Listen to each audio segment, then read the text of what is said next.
Hi, it's Dr. No with the Journey with Love and my Palo Santo.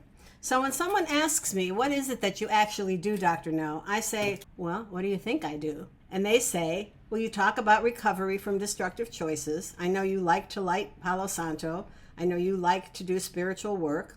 But you talk about the importance of finding a spiritual core belief system that no longer separates us from being inspired in spirit.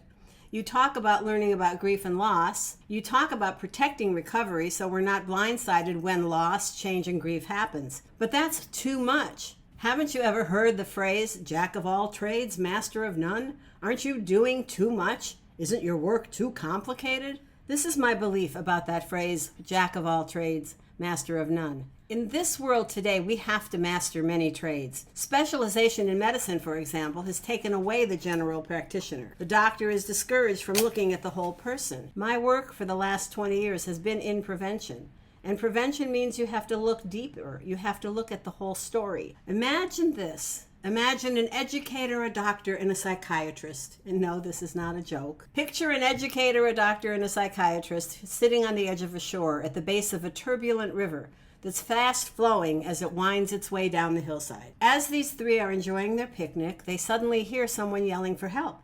And they realize there's someone in the water, in the rapids, being tossed around, and they're yelling for help. The psychiatrist, who's closest to the river, jumps in just in time to grab the person who's almost drowning in the rapid water.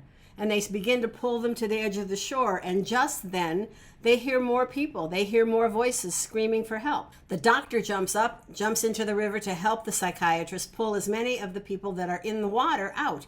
Right now there's 3 or 5 or 7 or 12 people in the water in trouble, and it looks like they just keep coming. The two professionals are successful in pulling most of the people to the shore. But what happened to the third person that was having lunch? That's the educator. And they look and they see the educators walking rapidly up toward the top of the hill.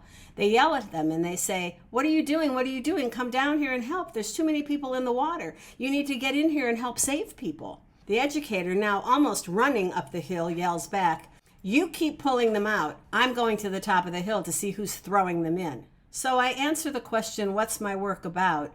By saying, my work is to help people who have worked hard to get into the solution to not lose their hard-earned recovery.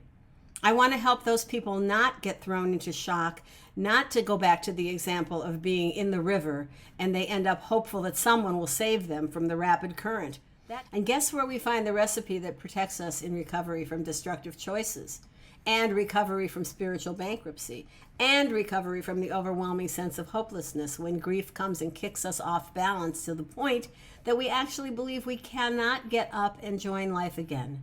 It comes from understanding that we need all 3 skill sets. We need to master all 3 skill sets. We cannot be a master of just one. We cannot just have recovery practices and principles. We cannot just have a strong religion that sometimes shames us and that we should just get over our struggle and believe in a deity. We cannot believe that grief is a death sentence. It's the job at Journey with Love to help folks create the safety nets that prevent us from being thrown into despair so that we can repair our broken hearts, so that we can find a path toward love over fear by connecting to gratitude over resentment. I've been talking for quite a while. It's your turn to let me know who's listening. If you have anything that you'd like to share about your journey and what you're learning from our Journey with Love, I'd love to hear it in the chats. Thanks very much for being with me. Many, many blessings on this journey with love.